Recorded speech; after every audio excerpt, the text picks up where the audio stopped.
Shalom, puji nama Tuhan. Bapak Ibu Saudara yang terkasih, Shalom. Berikan lambaian tangan di rumah Anda saat ini, berikan senyum kanan kirimu yang paling manis. Katakan Tuhan Yesus baik. Saya yakin dan percaya Bapak Ibu meskipun di saat yang sulit, tapi ini adalah saatnya gereja-gereja untuk saling bersatu, saling menopang. Saya teringat bagaimana ketika Yosua memimpin Israel untuk perang, ada Musa di atas mengangkat kedua tangannya ditopang oleh Harun dan Hur sampai matahari tenggelam dan mukjizat Tuhan, kuasa Tuhan dinyatakan. Pada saat ini saya yakin dan percaya Bapak Ibu, jika kita bersatu bersehati maka akan ada kuasa Tuhan, maka akan terjadi mukjizat Tuhan. Seperti pemazmur berkata, bak urapan di kepala Harun yang kejanggutan jubahnya turun seperti embun yang dari Hermon mengalir kemana? Mengalir ke Bukit Sion. Kesana telah diperintahkan Tuhan agar berkat-berkat dicurahkan, kehidupan untuk selamanya. Oh betapa indahnya. Mari semua bertepuk tangan memuji Tuhan, come on.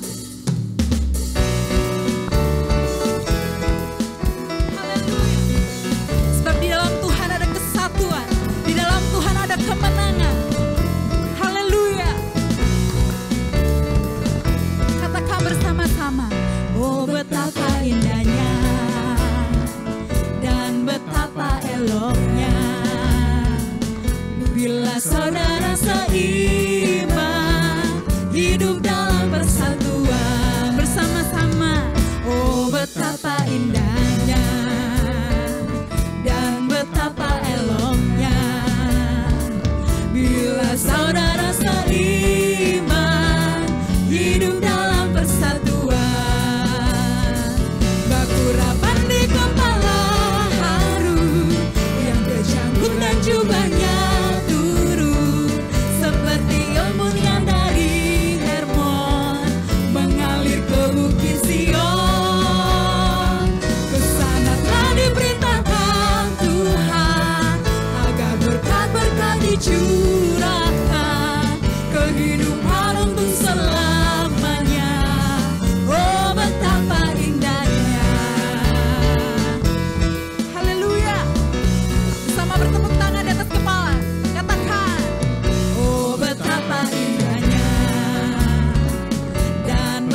Yang percaya dan rindu ada kesatuan di dalam Kristus, katakan amin.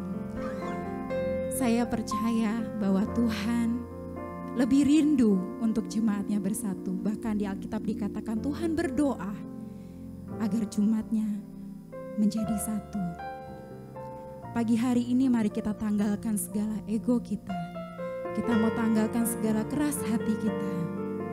Kita mau bawa hati kita pada Tuhan. Haleluya. Bersama-sama mari katakan. Kami rendahkan diri di hadapan-Mu, membawa hancur hati saat berseru, agar kami saling melengkapi tubuh-Mu, seperti Kau dan Yesus adalah satu. Kami rendahkan diri di hadapan-Mu, membawa hancur hati saat berseru, agar kami saling melengkapi tubuh-Mu, seperti Kau dan Yesus adalah satu.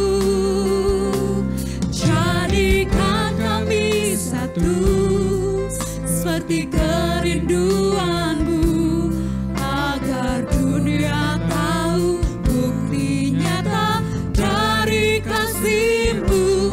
Sebelum kami pergi memberitakan kasih-Mu, mulailah dari kami lebih dulu. Jadikan kami satu. Mari dengan segenap hati bersama-sama kita katakan. Kami rendahkan diri di hadapan-Mu, membawa hancur hati saat berseru, agar kami saling melengkapi tubuh-Mu, seperti Kau dan Yesus adalah satu. Jadikan kami satu,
memuji Tuhan. Naikkan ucapan syukur-Mu, naikkan sembah-Mu. Katakan Tuhan Yesus baik, Tuhan Yesus Engkau ajaib. Mari sembah Dia lebih lagi. Haleluya, kami sembah hanya Kau Tuhan, hanya Kau yang layak. Sungguh kami bersyukur, kami kan memuji, kami kan menyembah hanya nama Yesus. Hosana,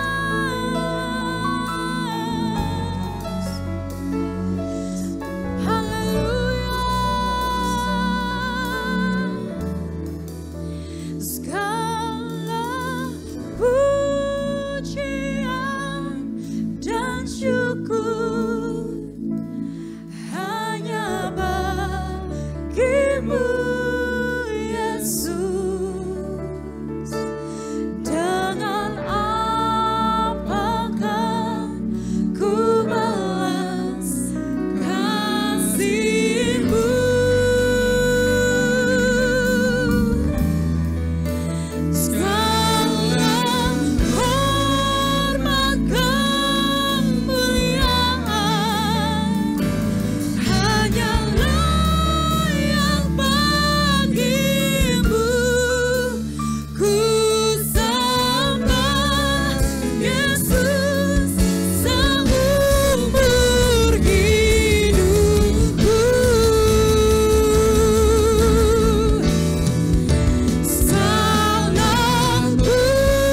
pujian dan syukur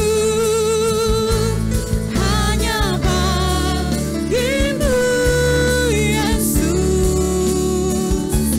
Dengan apakah ku balas kasih-Mu?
Segala hormat, kemuliaan dalam nama Yesus.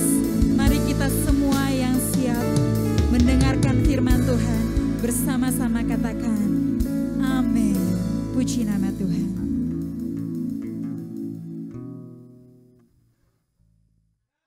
Sebelum kita mendengarkan firman Tuhan, mari kita apresiasi Joy Kids Geraha Karismata yang telah mengikuti sekolah minggu secara online dengan Superbook. Hello friends, my name is Kevin and I will tell you a part of our Bible. Let's get started. John chapter 14 verse 16. And I will pray the Father and He will give you another helper that He may abide you forever. Yohanes 14 ayat 16. Ia akan memberikan kepadamu seorang penolong. Aku akan minta kepada Bapa dan Ia akan memberikan kepadamu seorang penolong yang lain supaya Ia menyertai kamu selama-lamanya. Yohanes 14 ayat 16. Ia akan memberikan kepadamu seorang penolong. Yohanes 14 ayat 16. Aku akan minta kepada Bapa dan Ia akan memberikan kepadamu seorang penolong yang lain supaya Ia menyertai kamu selama-lamanya. Amin.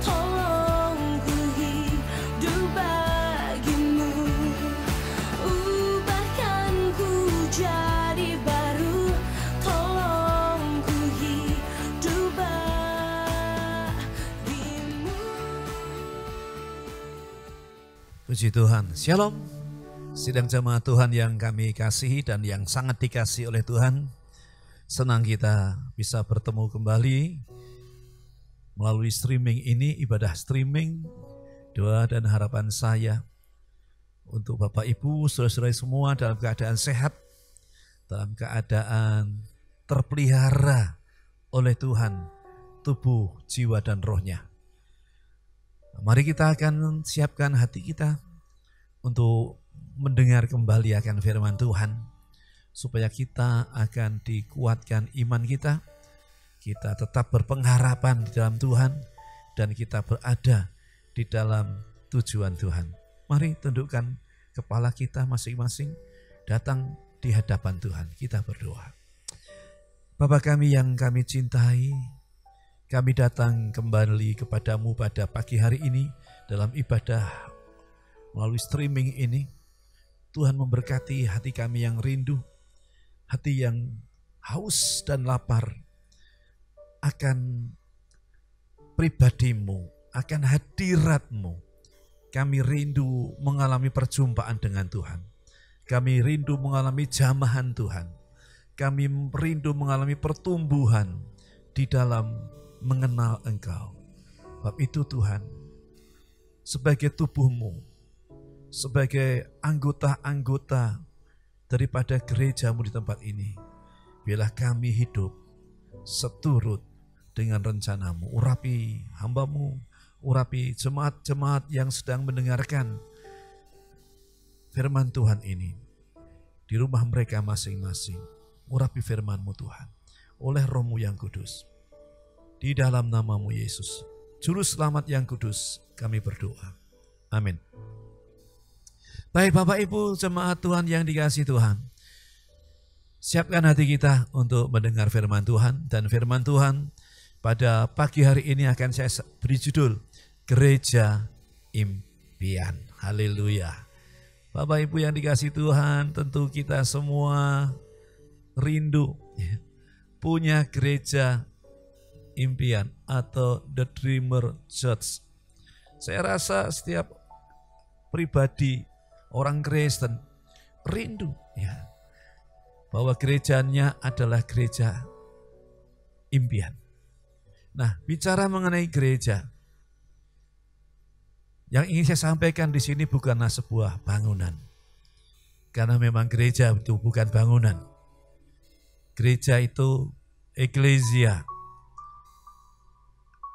yang menunjuk kepada kita-kita pribadi-pribadi yang sudah dipanggil Tuhan dari hidup dosa, hidup gelap kepada terang yang ajaib, bersekutu dengan anak Allah.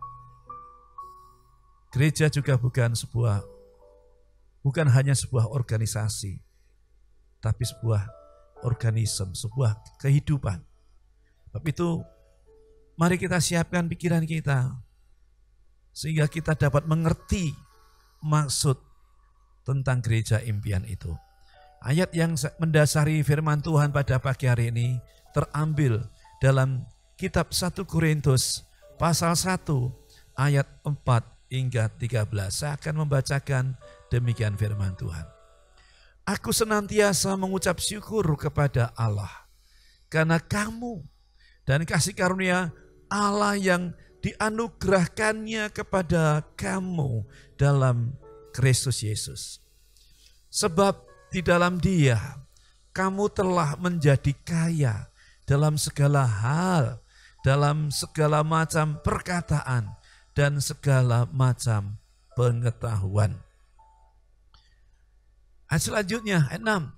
Sesuai dengan kesaksian tentang Kristus yang telah diteguhkan di antara kamu. Demikianlah kamu tidak kekurangan suatu karunia pun. Sementara kamu menantikan pernyataan Tuhan kita Yesus Kristus, Ia juga akan meneguhkan kamu sampai kepada kesudahannya, sehingga kamu tak bercacat pada hari Tuhan kita Yesus Kristus. Allah yang memanggil kamu kepada persekutuan dengan anaknya Yesus Kristus Tuhan kita adalah setia. Tetapi aku menasihatkan kamu saudara-saudara demi nama Tuhan kita Yesus Kristus, supaya kamu seia sekata dan jangan ada perpecahan di antara kamu, tetapi sebaliknya supaya kamu erat bersatu dan sehati sepikir. 11.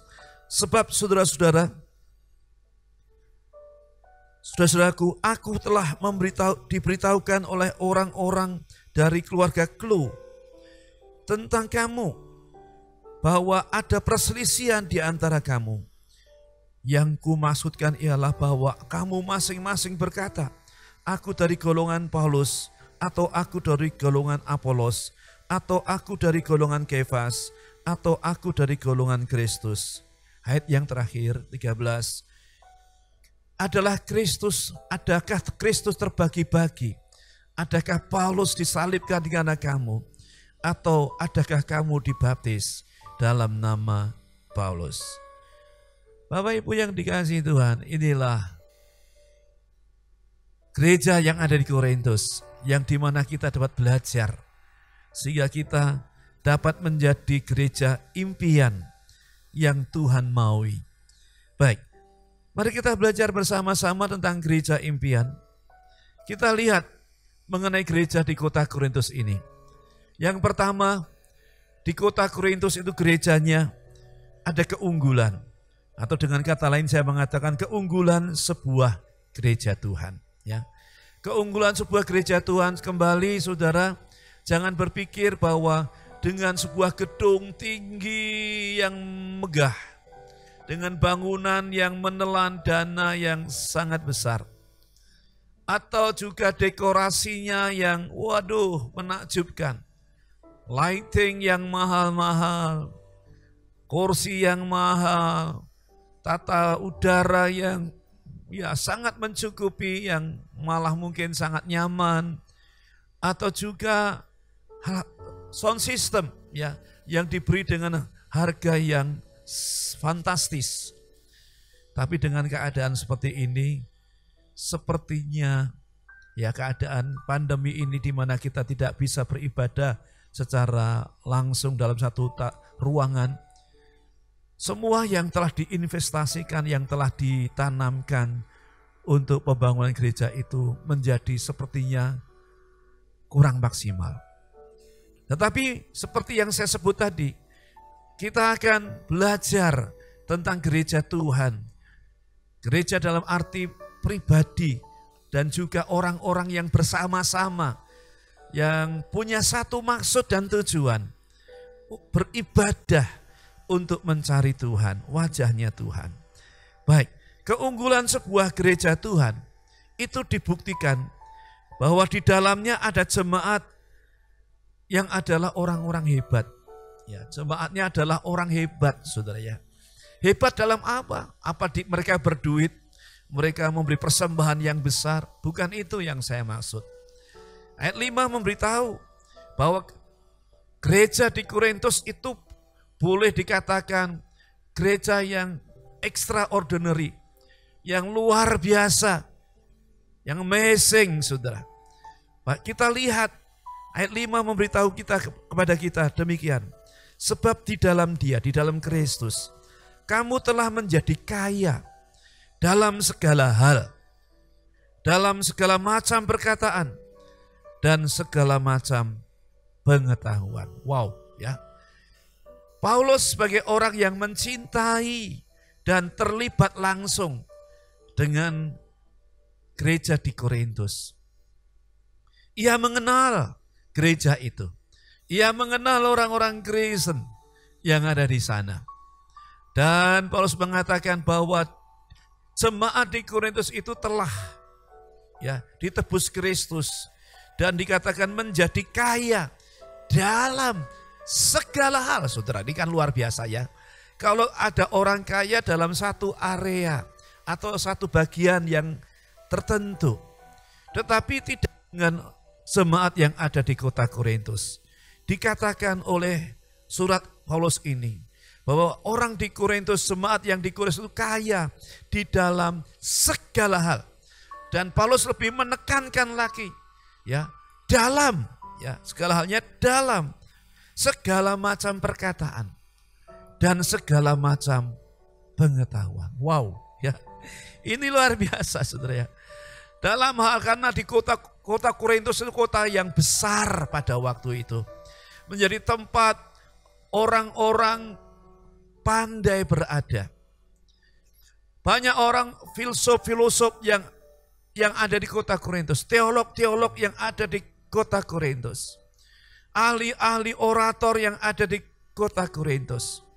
Sehingga tentu orang-orang itu akhirnya menjadi percaya karena pemberitaan Injil oleh murid-murid Tuhan. Sehingga background itu terbawa pada waktu mereka menjadi Kristen. Sehingga memang orangnya basicnya seperti itu. Akhirnya Paulus menyebut kaya dalam segala perkataan. Ini luar biasa, saudara ya. Karena untuk menilai orang hebat itu tidak terlalu sulit dari ucapannya, saudara. Dari perkataannya, maka kita dapat menentukan level atau ketinggian yang ada dalam pikiran orang itu. Lalu bukan hanya perkataan dan dalam macam pengetahuan. Wow, knowledge biasa. Nah, saudara yang dikasihi oleh Tuhan, ini tulisan seperti mirip yang disebutkan dikenakan oleh Musa dalam kitab Kisah Para Rasul pasal yang ke-7. Musa itu punya kuasa dalam perkataan dan apa yang dilakukannya. Musa dibesarkan di istana Firaun sebelum ia akhirnya melarikan diri. Musa disebut hebat dalam perkataan dan tindakannya atau pengetahuannya. Nah, gambaran itu untuk dapat kita menangkap mengenai orang-orang di Korintus yang saya sebut tadi hebat. Tadi saya mengatakan unggul. Karena di dalamnya gereja itu adalah orang-orang percaya. Dan isinya gereja tadi diisi oleh orang-orang yang hebat. Dalam perkataan dan pengetahuan. Ini luar biasa ya. Ini luar biasa. Dan apakah berhenti sampai di situ? Untuk menunjukkan bahwa orang-orang di Korintus, jemaat itu adalah jemaat yang unggul. Tidak, saudara. Masih ditambah lagi, kita lihat ya, mengenai kehebatan orang di Korintus. Disebutkan, dibuktikan dengan jemaatnya yang penuh dengan karunia. Wow, ya. Selain sesuatu yang bersifat manusiawi karena usaha pencapaian manusiawi, di mana dia penuh dengan kehebatan dengan perkataan dan pengetahuan. Tetapi juga ditambah dengan sesuatu yang ilahi. Sempurna, saudara. Bahwa orang-orang di Korintus itu penuh dengan karunia Tuhan. Sudah manusiawinya hebat, ditambah sesuatu yang surgawi. Yaitu pemberian Tuhan. Karena karunia itu adalah gift atau pemberian dari Tuhan. Nah, kita lihat ayat 7. Demikianlah kamu tidak kekurangan dalam suatu karunia pun, sementara kamu menantikan pernyataan Tuhan kita Yesus Kristus. Ya. Nah, saudara yang dikasihi Tuhan, Paulus mengatakan bahwa orang-orang di Korintus itu tidak kekurangan suatu karunia pun, ya. Suatu karunia pun, semua ada banyak karunia. Kalau kita mencatat dalam perjanjian baru, baik itu tulisan Rasul Paulus atau Petrus, maka ada karunia-karunia yang didaftarkan di dalam perjanjian baru.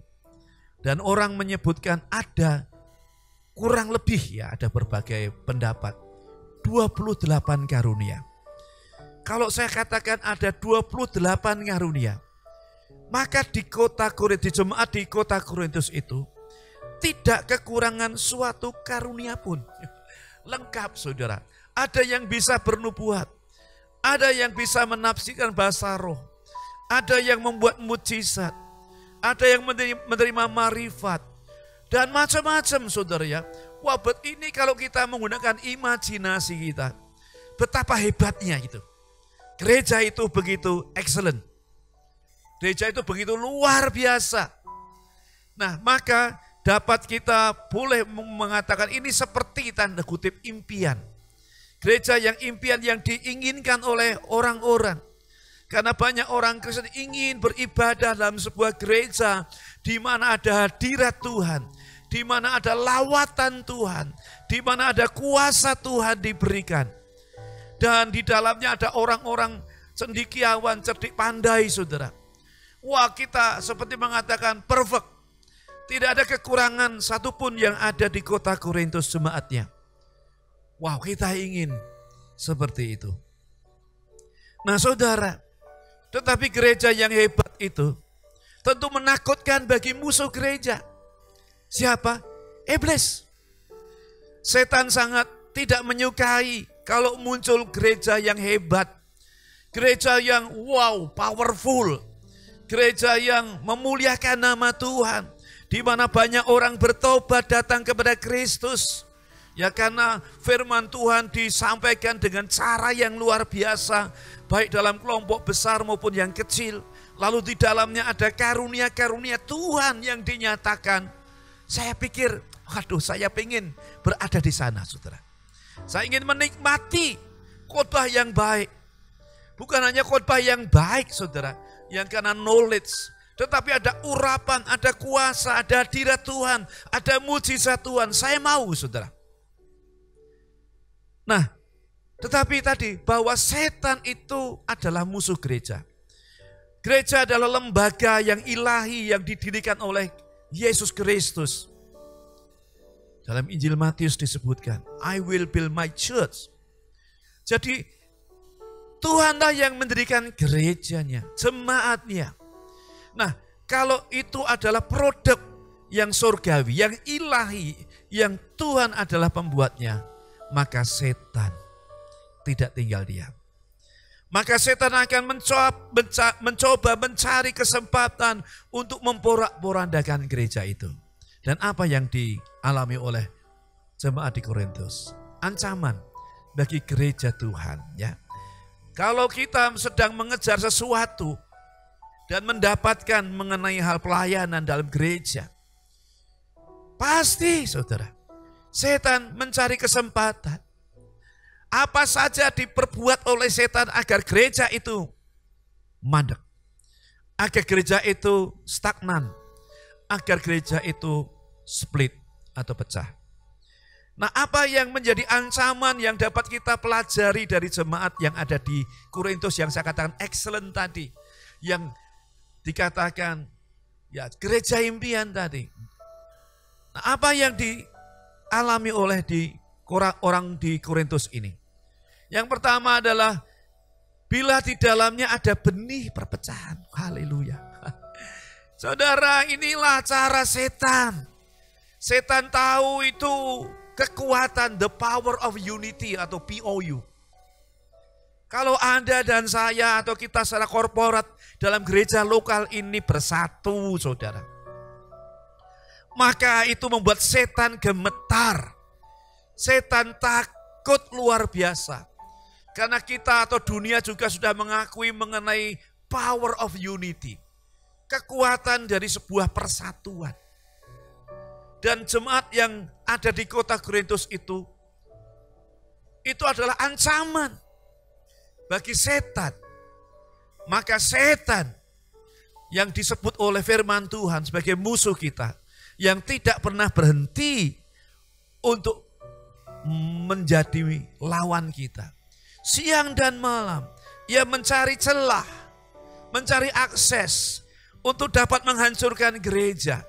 Dan kita sudah melihat dalam catatan sejarah gereja, bagaimana gereja pernah menjadi pecah karena tindakan, perbuatan yang dilakukan oleh setan terhadap gereja. Ayat 10 dan 11 memberi informasi kepada kita. Ya demikian. Tetapi aku menasihatkan kamu, saudara-saudara, demi nama Tuhan kita Yesus Kristus supaya kamu seia sekata. Dan jangan ada perpecahan di antara kamu. Tetapi sebaliknya supaya kamu erat bersatu dan sehati, sepikir. Sebab saudara-saudaraku, aku telah diberitahukan oleh orang-orang dari keluarga Chloe tentang kamu, bahwa ada perselisihan di antara kamu. Nah, saudara yang dikasihi Tuhan, Paulus mendapat informasi tentang keadaan gereja yang ada di Korintus. Dan informasi itu diterima dari orang-orang kerabat dari keluarga Chloe atau Chloe. Yang dikatakan di situ ada perselisihan di antara umat. Wow, saudara, tadi kita memuji-muji, kita mendambakan mengenai keadaan orang-orang di Korintus yang hebat dalam perkataan dengan knowledge yang hebat. Tetapi dengan juga ditambah dengan karunia-karunia yang tidak kekurangan satu karunia pun. Tetapi di sana muncul yang namanya perselisihan. Bahkan ayat 10 mengatakan, Paulus mau supaya orang Kristen di sana itu tidak ada perpecahan di antara mereka. Sebaliknya Paulus mau supaya mereka itu erat, bersatu, dan sehati sepikir. Wah, kalau kita sebetulnya mau mengupas dengan waktu yang panjang, itu menarik.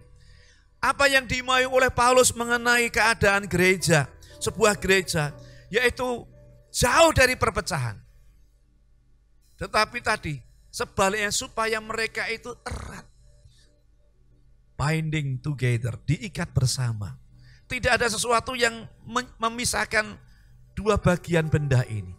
Bersatu dan sehati sepikir. Haleluya. Saudara, kita mau belajar. Agar kita juga menjadi gereja yang hebat orang-orangnya dalam perkataan dan pengetahuan. Jemaat gereja kita, saudara. Saya terus berdoa, ada karunia-karunia Tuhan yang diberikan kepada saudara dan digunakan sebagai pembangunan tubuh Kristus. Tetapi apa, saudara? Tadi ada kabar buruk, ada bad news yang diterima oleh Paulus. Gereja yang impian tadi, setan datang untuk mencoba merusaknya. Saudara, kalau saya boleh simpulkan tentang keadaan jemaat di kota Korintus ini. Jemaat di Korintus adalah jemaat yang penuh dengan karunia, karismata. Baik, ya ini karena karunia tentu pemberian Tuhan. Dan pencapaian mereka hebat dalam perkataan dan pengetahuan. Saya katakan begini saja, bahwa orang-orang di Korintus itu penuh dengan karunia, karismata. Tetapi juga jemaat yang terindikasi adanya perpecahan atau sismata. Karismata and sismata hampir mirip, saudara. Tapi berbahaya sekali. Sismata itu division, terbagi-bagi. Kalau karismata, karismaton, karunia-karunia yang Tuhan berikan untuk setiap orang percaya. Bahkan dalam Korintus mengatakan setiap orang itu diberikan oleh Tuhan minimal satu karunia. Nah, saudara, tadi saya sebutkan bahwa tentang apa yang terjadi, ancaman yang terjadi di jemaat Korintus. Mereka ada sismata, ada perpecahan. Dan perpecahan itu kemudian semakin tersublimasi, semakin berbentuk, saudara. Kelihatan bentuknya perpecahan. Di dalam ayatnya yang ke-12. Dikatakan demikian. Yang aku maksudkan ialah bahwa kamu masing-masing berkata, aku dari golongan Paulus, atau aku dari golongan Apolos, atau aku dari golongan Kefas, atau aku dari golongan Kristus, saudara. Bayangkan, saudara, dalam satu gereja ada di sini 4 golongan. Nah, saudara yang dikasihi oleh Tuhan, tentunya ini bukan kehendak Tuhan. Tuhan mau kita become one, menjadi satu. Kristus yang menjadi center atau pusat kehidupan kita. Kristuslah yang kita cari bersama, yang kita rindukan, yang kita dambakan. Tapi dalam realita disebut tadi bahwa orang-orang di Korintus mengalami split, mengalami sismata. Ada perpecahan. Dan saudara, kalau kita melihat secara empirik di dunia kegerejaan ini, bagaimana gereja juga yang menyebut dirinya karismatik, karismaton, karismata, itu rawan dengan sismata. Mereka terpecah-pecah karena perbedaan doktrinal, perbedaan menerima leadership kepemimpinan, atau anggaran dasar rumah tangga, dan sebagainya. Maka gereja itu menjadi pecah. Di sekitar kita mungkin saudara dapat menemukan gereja A, B, atau C yang mengalami sismata. Tuhan tidak ingin gereja itu pecah. Tuhan ingin dan berdoa supaya kita umat tebusannya itu become one, menjadi satu. Sebab itu untuk mengejar, mendapatkan gereja impian, maka ada nasihat bagi gereja Tuhan. Apa nasihatnya saudara? Supaya kita dapat mengindahkannya. Supaya kita menghindari akan adanya benih-benih perpecahan. Tetapi kita mengejar seperti yang disebut awal tadi. Orang-orang di Korintus adalah orang-orang yang hebat jemaatnya dalam perkataan dan pengetahuan. Jemaatnya yang penuh dengan karunia-karunia. Lalu nasihatnya apa saudara? Supaya kita terhindar. Tidak seperti orang-orang di Korintus. Kita lihat. Mengenai nasihat bagi gereja Tuhan. Ayat 13. Adakah Kristus terbagi-bagi? Adakah Paulus disalibkan karena kamu? Atau adakah kamu dibaptis dalam nama Paulus? Nah saudara, apa artinya ini? Apa yang dimaksud dengan Paulus bahwa Yesus itu tidak terbagi-bagi? Yang dimaksud dengan Paulus, karena Yesus yang ia beritakan itu adalah Yesus yang sangat merindukan orang-orang tebusannya itu tetap bersatu. Yesus tahu ancaman ini karena dia Tuhan.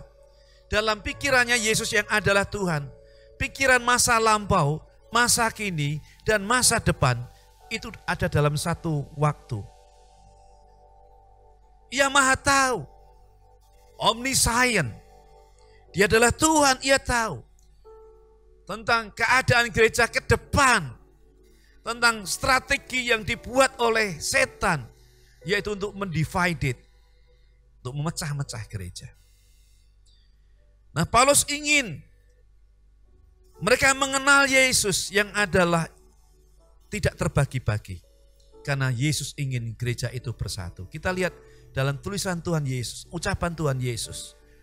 Bahwa Yesus ingin umatnya bersatu yang saya ambil dalam Yohanes 17 ayat 20 dan 21. Demikian firman Tuhan. Dan bukan dengan mereka ini saja aku berdoa. Tetapi juga untuk orang-orang yang percaya kepadaku oleh pemberitaan mereka. Supaya mereka semua menjadi satu. Sama seperti engkau ya Bapa di dalam aku dan aku di dalam engkau. Agar mereka juga di dalam kita. Supaya dunia percaya bahwa engkau yang telah mengutus aku. Haleluya. Bapak Ibu Saudara yang dikasihi Tuhan, Tuhan mengatakan supaya mereka, domba-domba Tuhan itu menjadi satu. Dan Tuhan menunjukkan tentang hubungannya dengan Bapa, bahwa mereka adalah satu, 3 in 1. Tidak ada sesuatu yang bisa membagi karena mereka memang hadir dalam 3, tetapi satu pribadi. Tuhan mau kita juga bersatu seperti Bapa, Putra, dan Roh Kudus yang adalah satu. Tuhan mau jemaatnya bersatu. Dikatakan, supaya mereka menjadi satu sama seperti engkau ya Bapa di dalam aku dan aku di dalam engkau. Mereka juga di dalam kita. Supaya dunia percaya bahwa engkaulah yang telah mengutus aku. Dengan persatuan saudara, ada impact, ada dampak. Dunia yang mudah terpecah-pecah. Mereka ingin bersatu dalam ideologi. Mereka ingin bersatu karena keturunan, karena daerah asal, karena logat yang sama. Tapi mereka selalu ada perpecahan. Oleh sebab itu Tuhan ingin dan mau dan bahkan ia berdoa supaya gereja itu bersatu. Supaya dunia itu dapat mengenal Yesus yang telah diutus oleh Bapa melalui persatuan ini. Nah saudara, itulah yang disebut Paulus. Yang dimana Yesus tidak terbagi-bagi. Karena Yesus sangat menghendaki adanya kesatuan dan persatuan. Unity in diversity. Bersatu di dalam keberagaman. Lalu kita lihat berkat dari kesatuan. Kalau gereja unity, tadi saya mengatakan unity in diversity. Ya. Kita berbeda ras, kita berbeda tingkat sosial, kita berbeda level pendidikan, kita berbeda mungkin secara kecantikan, penampilan satu dengan yang lain. Tetapi mari kita bersatu. Mazmur pasal 133 ayat 1 hingga 3 mengatakan demikian.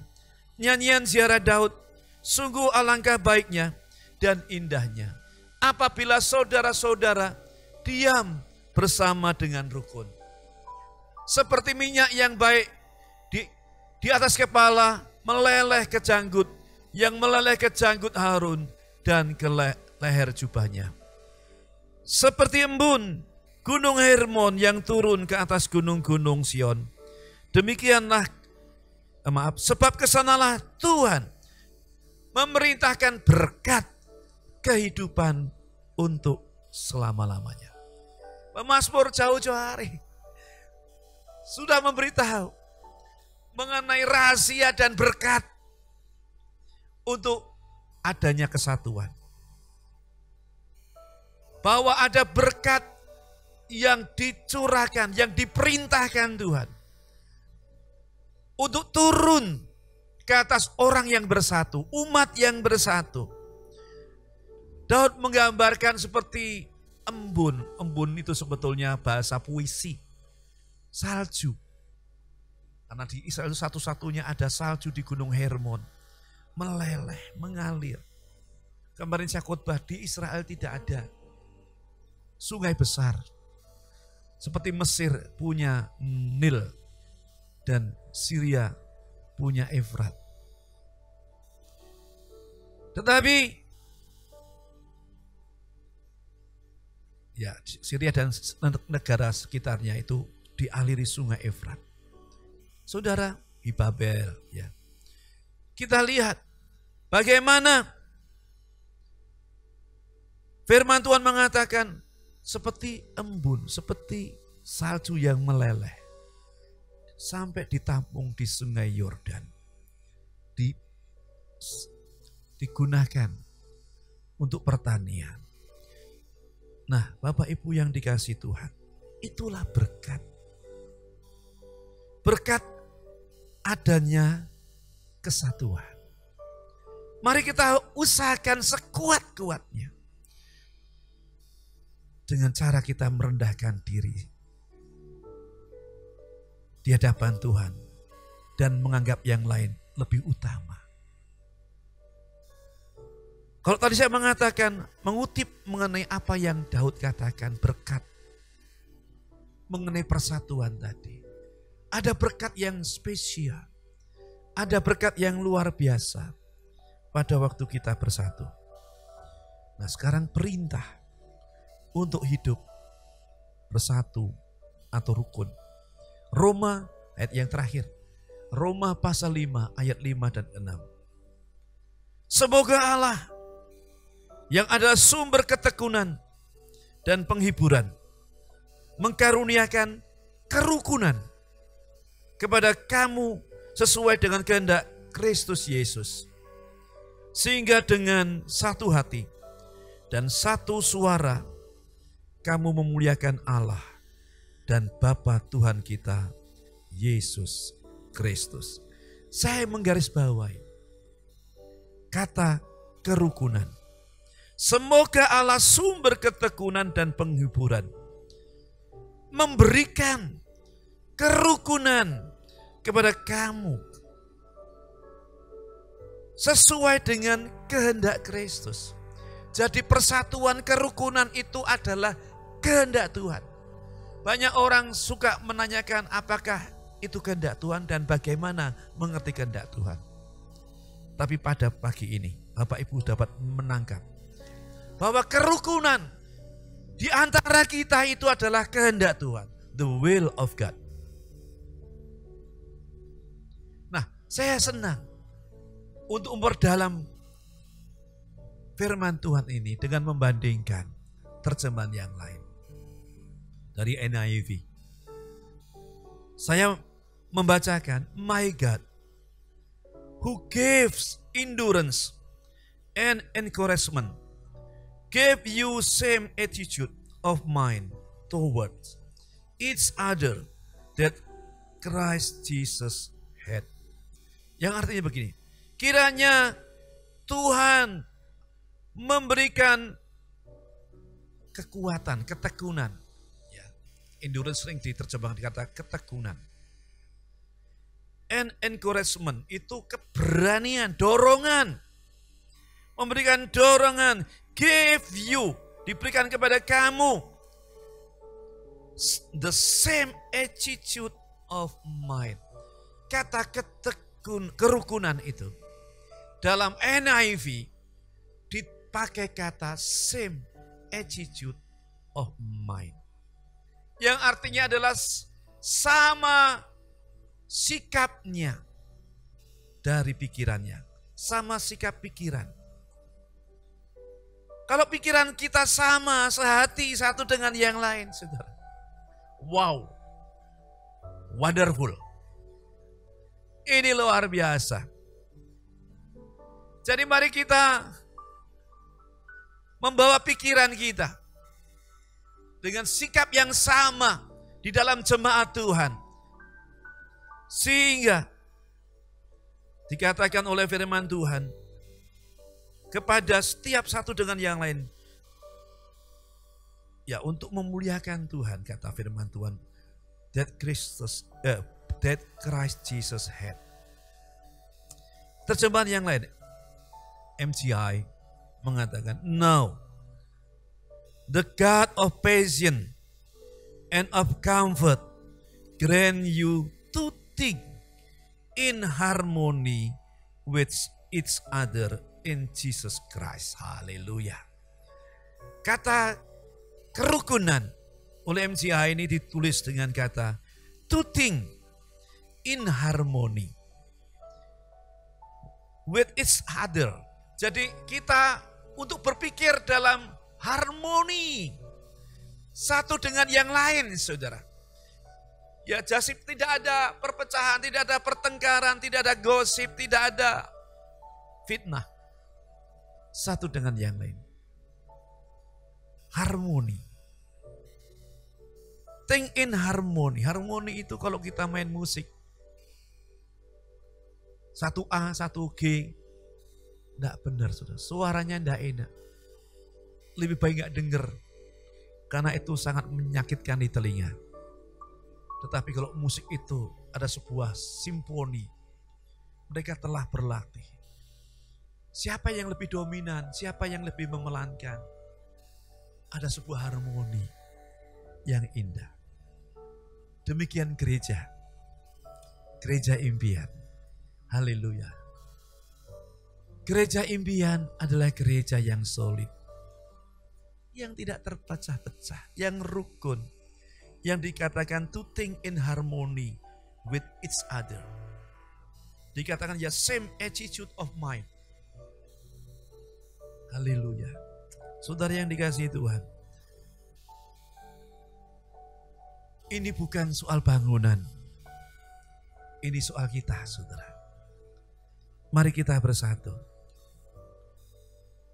Kita solid.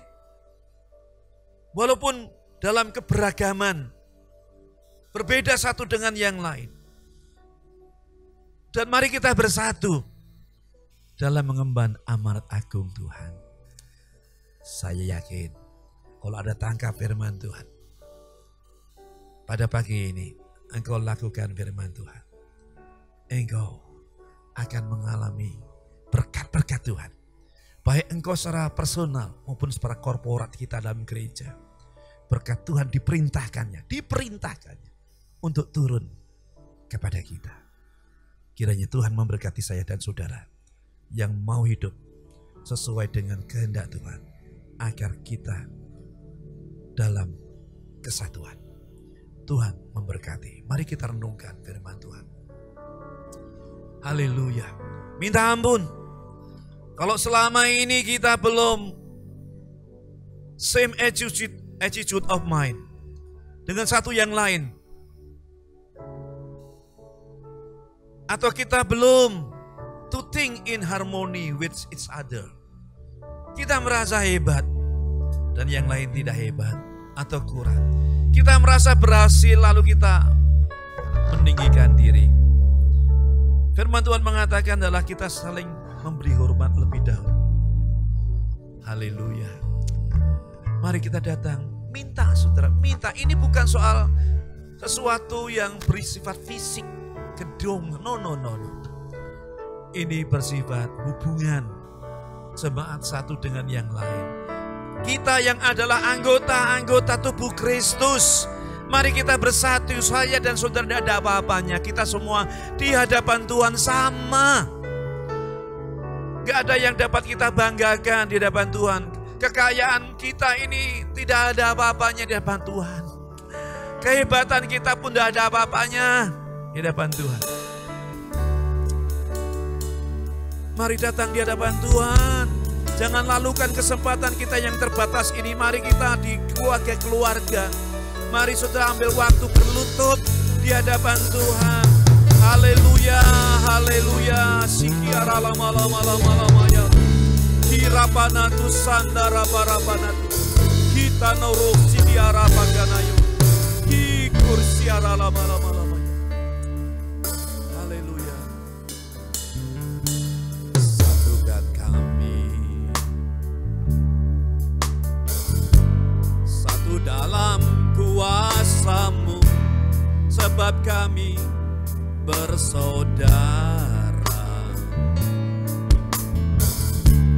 Biar kami satu seperti Kau dan Bapa satu.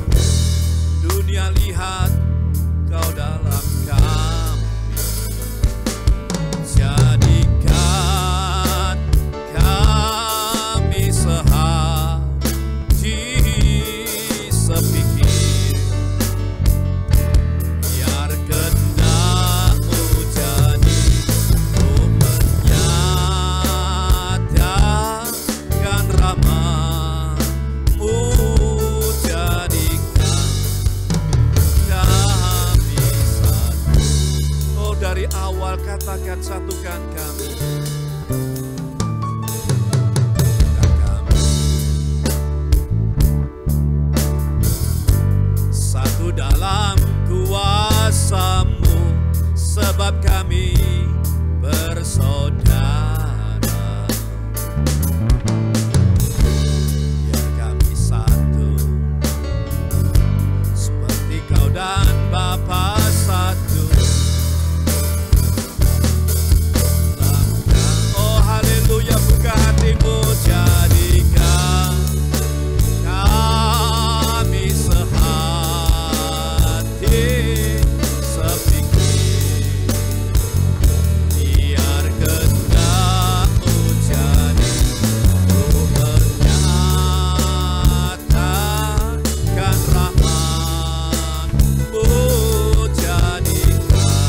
Bapak Ibu Saudara yang dikasih Tuhan, saya merasakan bahwa inilah kehendak Tuhan, dorongan hati saya.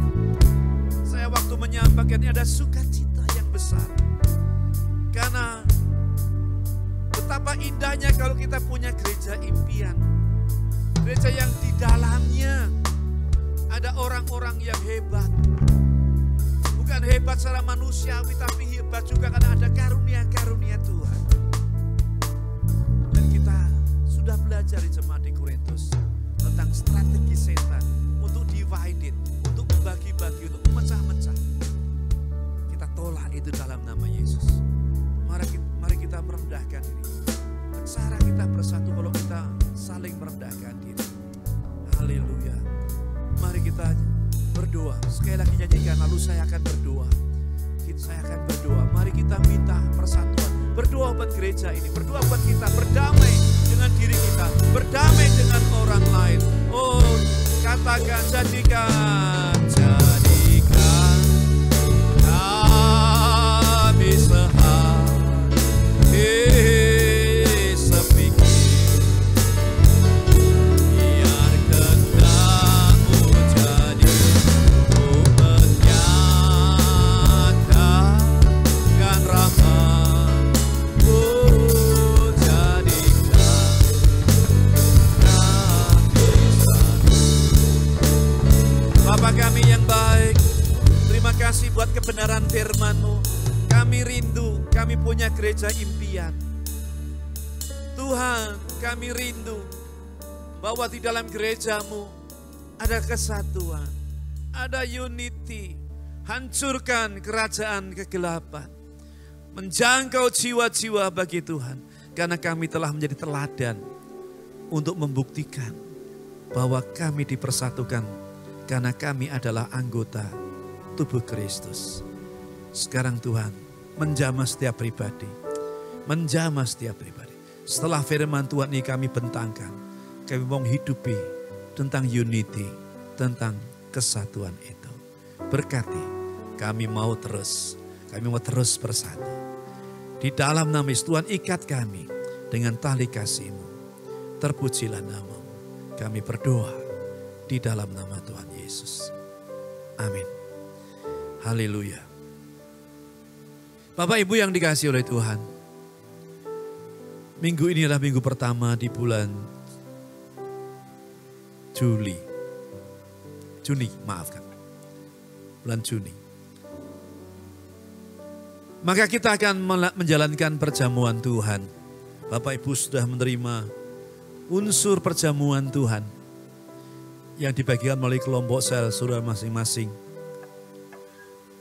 Ini bukan sebuah upacara gereja, tapi ini sakramen. Yang perintahnya langsung datang dari Tuhan. Beberapa waktu yang lalu saya ikut ibadah online sebuah streaming. Saya pun menyiapkan roti dan anggur. Saya rindu, bahkan saya sedang mempersiapkan untuk saya pribadi di rumah saya akan mengadakan perjamuan Tuhan secara personal. Pagi ini secara korporat kita bersama-sama datang di hadapan Tuhan.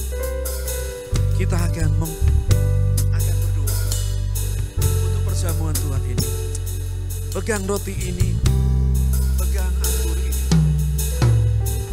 Roti di tangan kananmu dan anggur di tangan kirimu. Dan kita akan berdoa. Yang baik,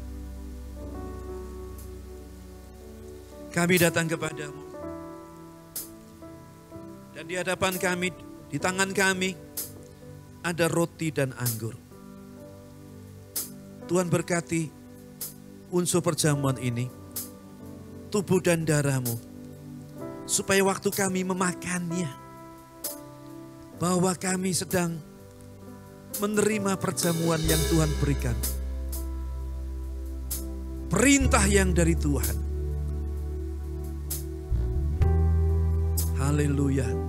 Sambil kita nyanyikan satu pujian, saudara. Kasih-Mu, karya-Mu. Peganglah roti ini di hadapan Tuhan. Haleluya. Peganglah tubuh Tuhan ini dengan tangan kananmu. Angkat di hadapan Tuhan. Kasih-Mu. Kasih-Mu, karya-Mu nyata dalamku. Kau pegang hidupku dalam tangan-Mu. Darah-Mu, amin. Salib-Mu tebus hidup. Nama-Mu berkuasa, sanggup bangkitkan.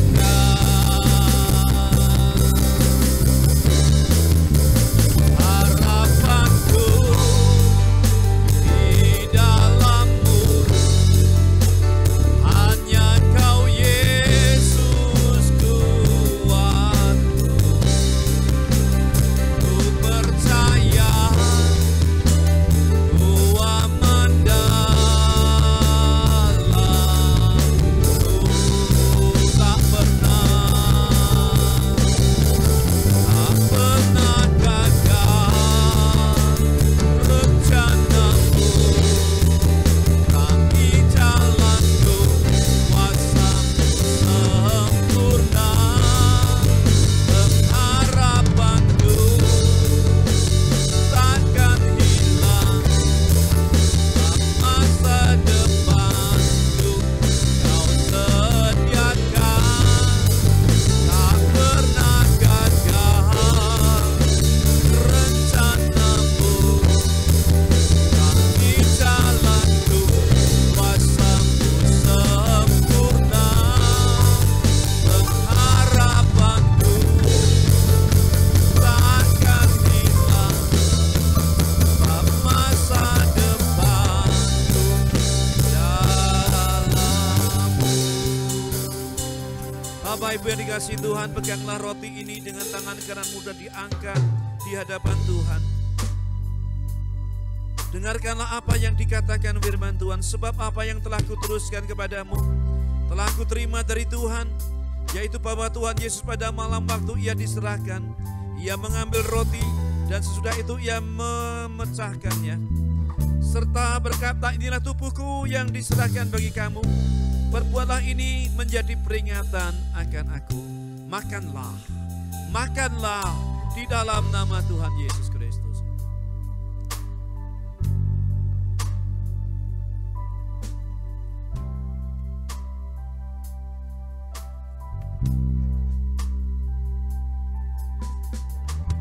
Sekarang peganglah anggur ini yang adalah darahnya.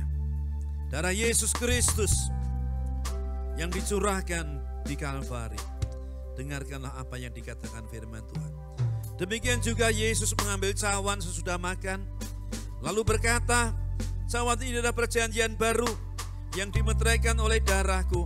Perbuatlah setiap kali kamu meminumnya menjadi peringatan akan aku. Minumlah dengan iman di dalam nama Tuhan Yesus.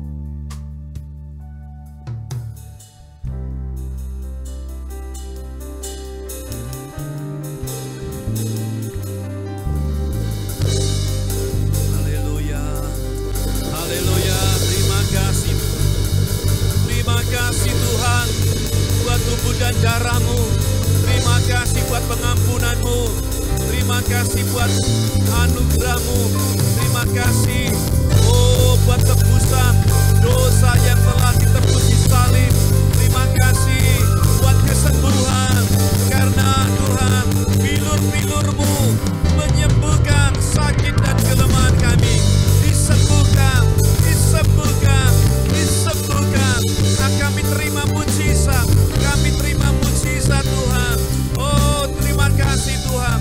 Oh Tuhan, kami dipelihara oleh kuasa salib-Mu dari situasi dunia yang semakin sulit. Kami percaya janji Tuhan, Kami percaya, oh berkat-Mu atas orang percaya, orang benar.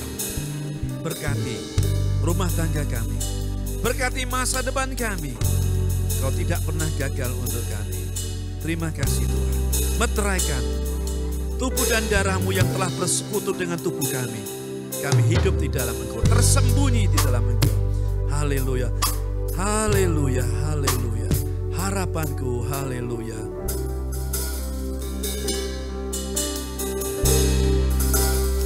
Harapanku di dalam-Mu, hanya Kau Yesus kuatku. Ku percaya Ku aman dalam, tak pernah gagal, tak pernah gagal. Rencana-Mu kami jalan, kuasa-Mu sempurna. Harapanku takkan hilang, masa depan Kau sediakan, tak pernah gagal. Rencana-Mu kami jalanku, kuasa-Mu sempurna. Harapanku takkan hilang, masa depan.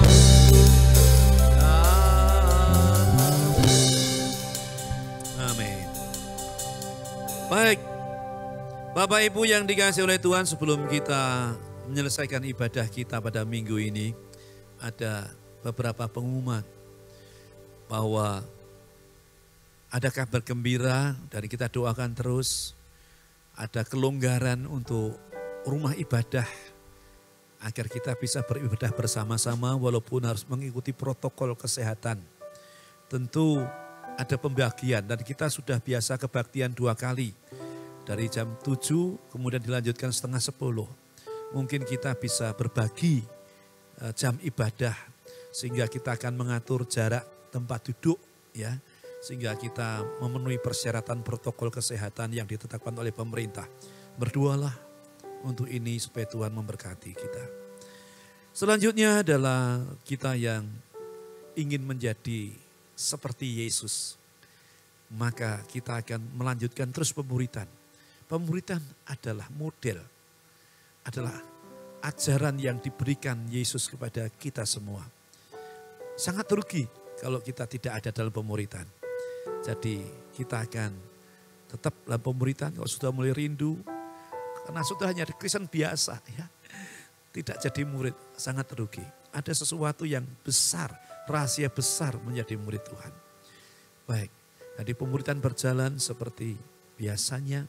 Saya pun berubah dan terus mau berubah melalui pemuritan ini. Kita ibadah pukul 8 pada minggu depan setelah streaming sambil menunggu berita yang pasti untuk kapan kita beribadah. Jadi biarlah kita terus berdoa untuk bangsa dan negara ini.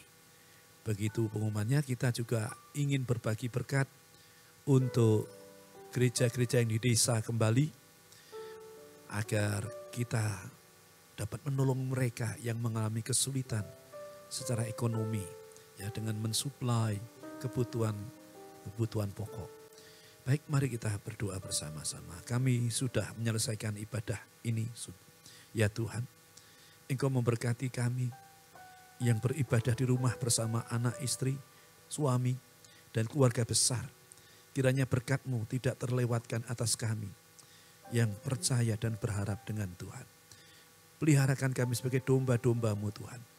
Tuhan, biarlah kami dibaringkan di rumput yang hijau dan air yang tenang, dan Engkau yang menyegarkan jiwa kami. Berkati rumah tangga kami, berkati mata pencaharian kami, berkati pendidikan kami, berkati hari depan kami, dan berkati pekerjaan kami. Kami diberkati oleh Tuhan dengan rahmat-Mu yang selalu baru tiap pagi. Jauhkan kami dari sakit penyakit, khususnya pandemi ini. Engkau tutup bungkus kami dengan darah-Mu dan jagai kami dengan para malaikat-Mu. Sekarang sidang jemaat Tuhan, angkatlah tangan kananmu di hadapan Tuhan dan letakkan tangan kirimu di dadamu. Terimalah berkat Tuhan. Tuhan memberkati engkau dan melindungi engkau. Tuhan menyinari engkau dengan wajah-Nya dan memberi engkau kasih karunia. Dan Tuhan menghadapkan wajah-Nya kepadamu dan memberikan engkau damai sejahtera. Haleluya. Sekarang Bapak Ibu yang dikasihi oleh Tuhan, terimalah berkat yang datang dari Bapa di surga. Anugerah dan kasih sayang di dalam Tuhan Yesus Kristus dan penyertaan Roh Kudus yang tinggal bersama kita hingga Tuhan Yesus datang yang kedua kali. Yang percaya katakan amin. Kiranya